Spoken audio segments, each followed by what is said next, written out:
Hello. This is not a real microphone, it's a real flower, and it's for you.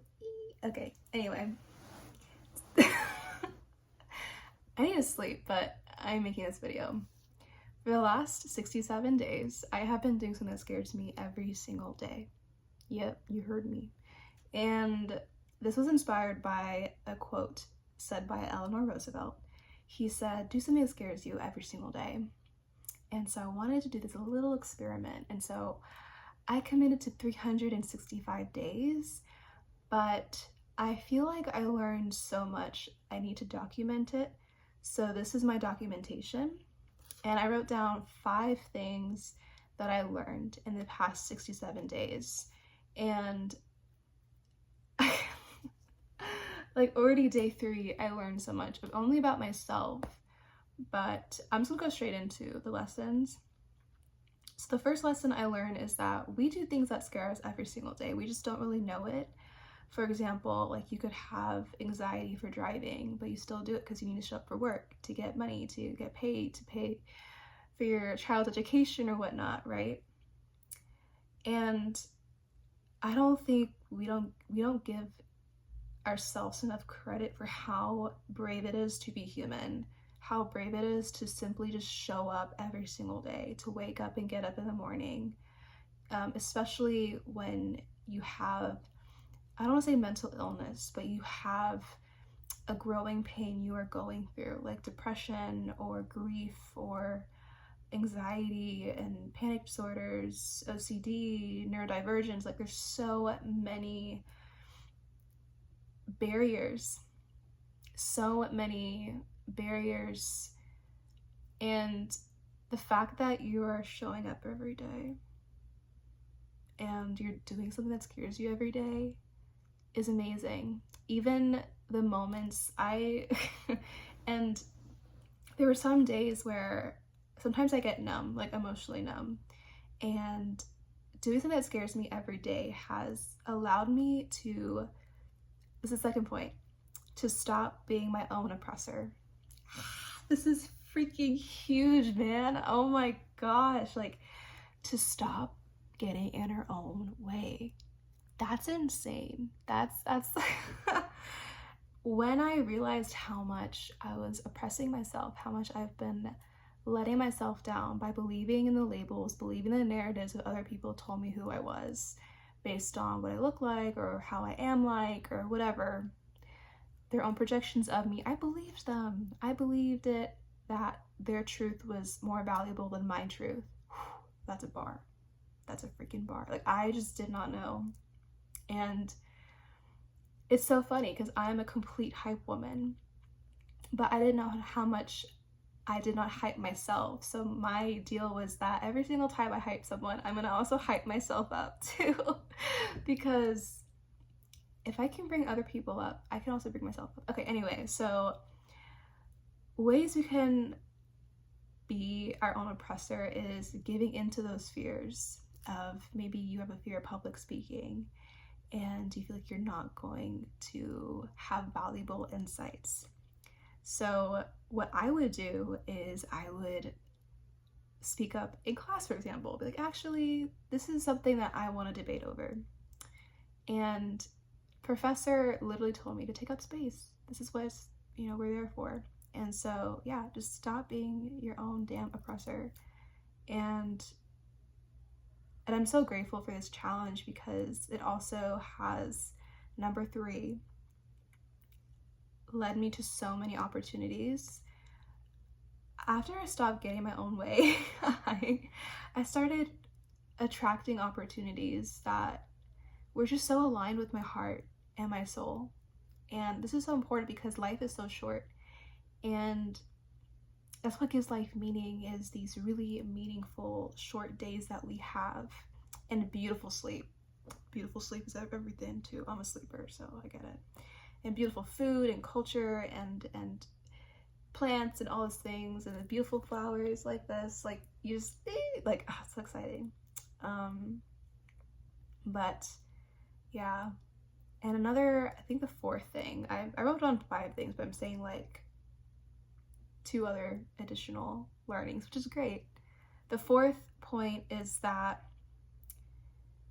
fear is stopping us from living in our own joy and our own authenticity. And this kind of goes into the point of us being our own oppressor. When I let go of fear, I would say let go, when I move through fear, when I feel it deeply, and I let myself be scared, but I still do it anyway. Like, you just do it scared. You already naturally untangle that fear slowly. Maybe it's not all at once, but over time, it's like exposure therapy. And this is another point that I forgot to write down, but the 5th point is that you are a seed. You are a seed. You're a beautiful seedling. And sometimes a seed cannot be in the right environment to sprout and to grow. No matter how much water you give it, no matter how much sunlight you give it, it just doesn't have healthy soil. So the lesson here is that you need to be in a nourishing environment for you to let go of fear, to move through fear, to be safe enough to make mistakes, to be safe enough for it to be safe enough for you to have these opportunities around to blossom. Like, I'm in a new city and I did not know how many opportunities there were for me because they're so soul aligned for me personally, just because I moved to a new city. And it goes to show you that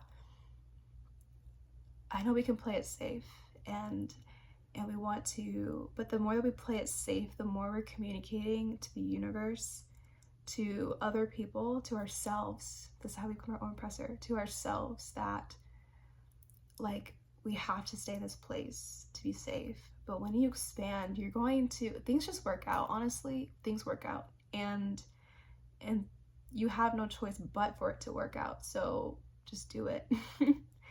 So that's the 5th point, I believe. And then what is the 6th point? Doing something that scares me every single day has allowed me to live every day with meaning. I know I can die, literally. Like, I could die in a minute, I can die tomorrow, I can die in 60 years. It doesn't matter. Like, I know my time here is limited. So is yours. Sorry, not sorry. Because I believe that a limited amount of time makes our life meaningful. Like, we can have immortality, but sometimes, like when you think things will last forever, you don't appreciate what you have. And that goes to show you that when we move through our grief, when we move through life's transitions, you understand things are not permanent.